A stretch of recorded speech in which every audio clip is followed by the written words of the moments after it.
என் பேரு தான் கவின். என்ன ஆர்டிபிஷியல் இன்டெலிஜென்ஸ் மூலமா கொண்டு வந்திருக்காங்க. நியூஸ்ல என்ன பத்தி தான் பேசுறாங்க. நான் ஒரு பொண்ணை லவ் பண்ணேன். நாங்க ஸ்கூல்ல இருந்தே ஃப்ரெண்ட்ஸ்.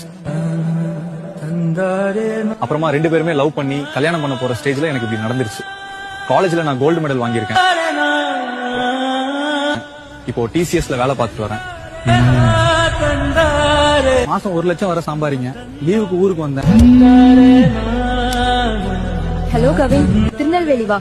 நம்ம கல்யாணத்தை பத்தி என் அப்பா அம்மாவா பார்த்து பேசு. என் தம்பி உன்னை நேர்ல கூட்டிட்டு போயிடுவான். இங்க பாரு, என் அக்கா பின்னாடி வரக்கூடாது. இனி நமக்கு செட் ஆகாது. நீ வேற சமூகம், நாங்க வேற சமூகம். மனுஷன் பிறக்கும் போது மனுஷனாதான் பிறக்கான். கடவுள் மனுஷனை படைக்கும் போது இந்த சமூகத்துல 10 பேரு, அந்த சமூகத்துல 10 பேருன்னு படைக்கல. எல்லாருமே சமம்னு மனுஷனா படைச்சான். நான் நல்லா படிச்சிருக்கேன், கைய நிறைய சம்பாதிக்கேன். நான் அவளை நல்லா பாத்துப்பேன். என்ன நம்பி பொண்ணு கொடுங்க. அதுக்கு தான் தனியா வந்திருக்கேன். டேய், எவ்வளவு தைரியம் உனக்கு? விட்டுரு ப்ளீஸ்.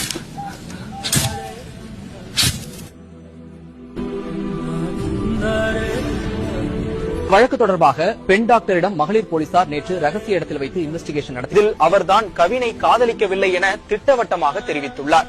அவன் யாருன்னே எனக்கு தெரியல. எங்களை விட்டுருங்க ப்ளீஸ்.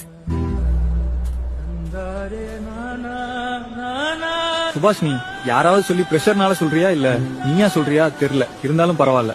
எல்லாரும் நல்லா இருங்க. Very sorry. அம்மா, அப்பா, தம்பி ரொம்ப ஆசையா திருநெல்வேலிக்கு போன அன்னைக்கு எனக்கு தான் இந்த மாதிரி ஆகிட்டு. இனிமே யாருக்கும் இந்த மாதிரி நடக்க கூடாது. இனி உங்க கையில தான் இருக்கு. மிஸ் யூ அம்மா, அப்பா, தம்பி. ஃப்ரெண்ட்ஸ், கவலை